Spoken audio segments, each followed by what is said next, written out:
Hello everyone, welcome back to my session on Introduction to Management. Today's topic of discussion is types of managers. We have been using the term manager to mean anyone who is responsible for carrying out the main activities of management in relationship over time. On the basis of managerial practices of managers at different levels in an organization and with the different ranges of organizational activities, we can study the types of managers.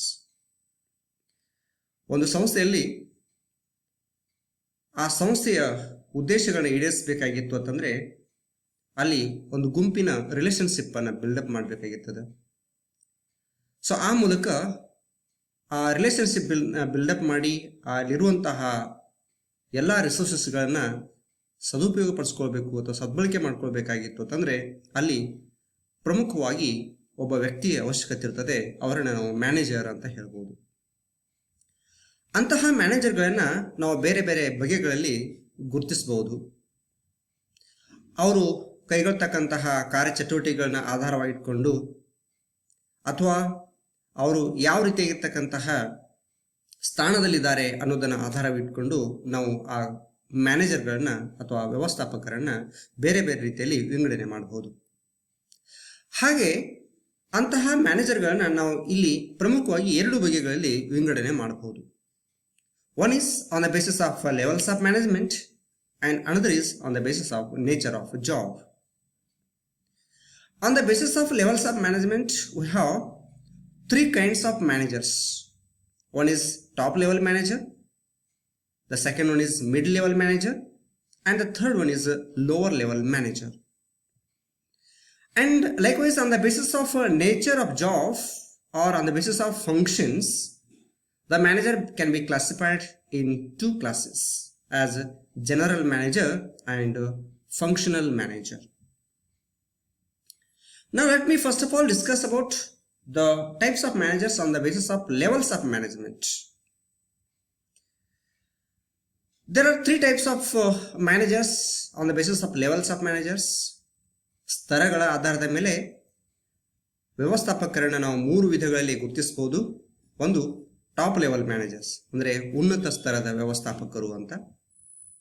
The second one is middle level managers. It means ಮಧ್ಯಮ ಸ್ತರದ ವ್ಯವಸ್ಥಾಪಕರು. Then another one is first line or first level managers, or these are also be called as a lower level managers. ಅಂದರೆ ಕೆಳ ಸ್ತರದ ವ್ಯವಸ್ಥಾಪಕರು ಅಂತ. ಈ ಒಂದು ಮ್ಯಾನೇಜರ್ಗಳ ವಿಧಗಳನ್ನು ನಾವೊಂದು ಪಿರಾಮಿಡ್ ರೀತಿಯೊಳಗೆ ನೋಡ್ಕೊಳ್ಬೋದು. ಹೇಗೆ ಪಿರಾಮಿಡ್ ರೀತಿಯೊಳಗೆ ಈ ಮ್ಯಾನೇಜರ್ಸ್ ಕಂಡು ಬರ್ತಾರೆ ಅನ್ನುವಂಥದ್ದನ್ನು ನೋಡಿದರೆ ನಮಗಿಲ್ಲಿ ಒಂದು ಪಿರಾಮಿಡ್ ಕಾಣಿಸ್ತಾ ಇದೆ ನೋಡಿ. So here this is what a triangle. Top level managers ಅಥವಾ ಅಪ್ಪರ್ ಲೆವೆಲ್ ಮ್ಯಾನೇಜ್ಮೆಂಟ್ನಲ್ಲಿ ಇರುವಂತಹವರನ್ನ ನಾವು ಟಾಪ್ ಲೆವೆಲ್ ಮ್ಯಾನೇಜರ್ಸ್ ಅಥವಾ ಅಪ್ಪರ್ ಲೆವೆಲ್ ಮ್ಯಾನೇಜರ್ಸ್ ಅಂತ ಕರಿತೀವಿ. ಅವರು ಕೆಲವೇ ವ್ಯಕ್ತಿಗಳು ಇದ್ದಿರ್ತಾರೆ ಅಲ್ಲಿ. So the main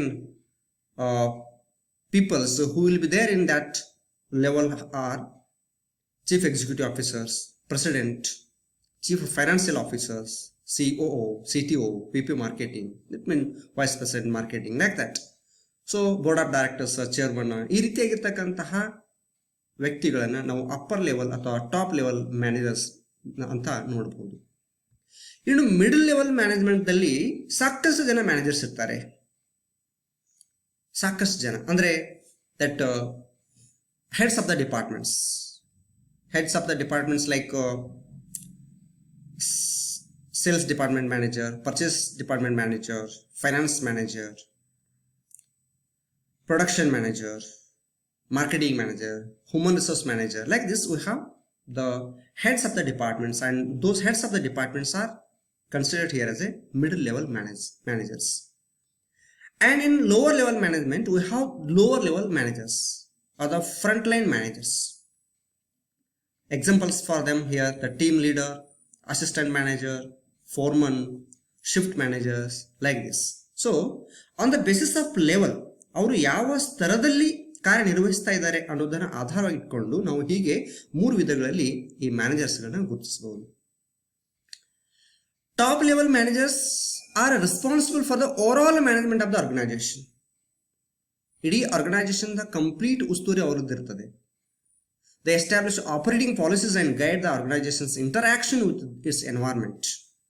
So complete ಜವಾಬ್ದಾರಿ, ಇಡೀ ಸಂಸ್ಥೆ ಹೇಗೆ ನಡಿಬೇಕು, ಅದಕ್ಕೇನು ಪಾಲಿಸೀಸ್ ಇರಬೇಕು, ಯಾವ ರೀತಿಯಾಗಿರ್ತಕ್ಕಂಥ ಗೈಡ್ಲೈನ್ಸ್ಗಳಿರಬೇಕು ಅನ್ನುವಂಥದ್ದನ್ನೆಲ್ಲ ನಿರ್ಣಯಗಳನ್ನ ಕೈಗೊಳ್ತಕ್ಕಂಥವ್ರು, ಅದಕ್ಕೆಲ್ಲದಕ್ಕೂ ರೆಸ್ಪಾನ್ಸಿಬಲ್ ಆಗಿರುವಂಥವ್ರು ಟಾಪ್ ಲೆವೆಲ್ ಮ್ಯಾನೇಜರ್ಸ್.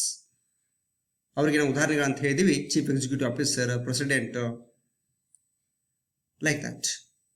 ಇನ್ನು ಮಿಡಲ್ ಲೆವೆಲ್ ಮ್ಯಾನೇಜರ್ಸ್ನಲ್ಲಿ ಇವ್ರ ಕೆಲಸ ಏನಿರ್ತದೆ ಮುಖ್ಯವಾಗಿ ಮತ್ತು ಇವ್ರು ಎಲ್ಲಿರ್ತಾರೆ ಅನ್ನೋದು ನೋಡೋದಾದ್ರೆ, the managers in the middle range of organisational hierarchy.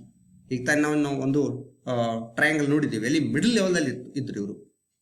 They are responsible for other managers and some times for some operating employees. They also report to more senior managers.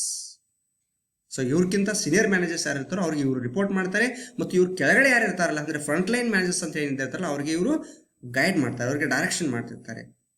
So ಅಂಥವರನ್ನು ನಾವು ಇಲ್ಲಿ ಮಿಡಲ್ ಲೆವೆಲ್ ಮ್ಯಾನೇಜರ್ಸ್ ಅಂತ ಕರಿಬಹುದು. Then first line or first level managers or lower level managers means managers who are responsible for the work of operating employees only and do not supervise other managers. They are the first or lowest level of managers in the organizational hierarchy. ಇವರಿಗೆ ಮತ್ತು ಎಂಪ್ಲಾಯಿಗಳಿಗೆ direct contact ಇರ್ತದೆ. Middle level managers ಏನು ಡೈರೆಕ್ಷನ್ಸ್ಗಳನ್ನ pass ಮಾಡಿರ್ತಾರೋ ಅಥವಾ ಏನು ಇನ್ಸ್ಟ್ರಕ್ಷನ್ಸ್ಗಳನ್ನ ಕೊಟ್ಟಿರ್ತಾರೋ ಅವುಗಳನ್ನ ಇವರು ತಮ್ಮ ಅಂಡದಲ್ಲಿರ್ತಕ್ಕಂಥ ಸಬಾರ್ಡಿನೇಟ್ಸ್ಗಳಿಗೆ, ಅಂದರೆ ಎಂಪ್ಲಾಯೀಸ್ಗಳಿಗೆ ಅವ್ರನ್ನ ಪಾಸ್ ಮಾಡ್ತಾರೆ, ಮತ್ತು ಅವ್ರ ಕಡೆಯಿಂದ ಎಂಪ್ಲಾಯೀಸ್ಗಳ ಕಡೆಯಿಂದ ನೇರವಾಗಿ ಇವರು ಕೆಲಸಗಳನ್ನ ಪಡೆದುಕೊಳ್ತಿರ್ತಾರೆ. ಸೊ ಹೀಗೆ ನಾವು ಈ on the basis of levels of ಮ್ಯಾನೇಜ್ಮೆಂಟ್ನ ಆಧಾರವಾಗಿ ಇಟ್ಕೊಂಡು 3 ವಿಧಗಳಲ್ಲಿ ನಾವು ಮ್ಯಾನೇಜರ್ಗಳ ವಿಧಗಳನ್ನ ನೋಡ್ಬೋದು. ಈ ಟಾಪ್ ಲೆವೆಲ್ ಮ್ಯಾನೇಜರ್ಸ್ ಅಥವಾ ಟಾಪ್ ಮ್ಯಾನೇಜರ್ಸ್ ಅಂತ ಏನಿರ್ತಾರೆ, ಇವರು relatively very small group of executives ಇರ್ತಾರೆ, ಬಹಳ ಕಡಿಮೆ. ಅಂದರೆ ಈಗ ನೋಡಿ, ಚೀಫ್ ಎಕ್ಸಿಕ್ಯೂಟಿವ್ ಆಫೀಸರ್ ಒಂದು ಆರ್ಗನೈಸೇಷನ್ದಲ್ಲಿ ಎಷ್ಟು ಜನ ಇರ್ತಾರಪ್ಪ? Only 1 person. ಪ್ರೆಸಿಡೆಂಟ್ ಎಷ್ಟು ಜನ ಇರ್ತಾರೆ? ಒಬ್ಬರೇ ಇರ್ತಾರೆ. So it like this, top managers are relatively very small group of executives. They manage the overall organisation. ಇಡೀ ಆರ್ಗನೈಸೇಷನ್ನ ಮ್ಯಾನೇಜ್ ಮಾಡ್ತಾರೆ ಅವರು.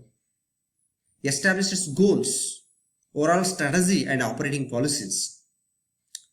ಆ ಸಂಸ್ಥೆಯ ಗೋಲ್ಸನ್ನು ಎಸ್ಟಾಬ್ಲಿಷ್ ಮಾಡೋರು ಇವರೇ, ಓವರ್ ಆಲ್ ಸ್ಟ್ರಾಟಜಿಗಳನ್ನ ಫಾರ್ಮುಲೇಷನ್ ಮಾಡೋರು ಇವರೇ, ಆಪರೇಟಿಂಗ್ ಪಾಲಿಸೀಸ್ ಯಾವ ಥರ ಇರಬೇಕು, ಹೇಗಿರಬೇಕು, ಏನಿರಬೇಕು ಅನ್ನೋದನ್ನು ತೀರ್ಮಾನ ಮಾಡೋರು ಇವರೇ.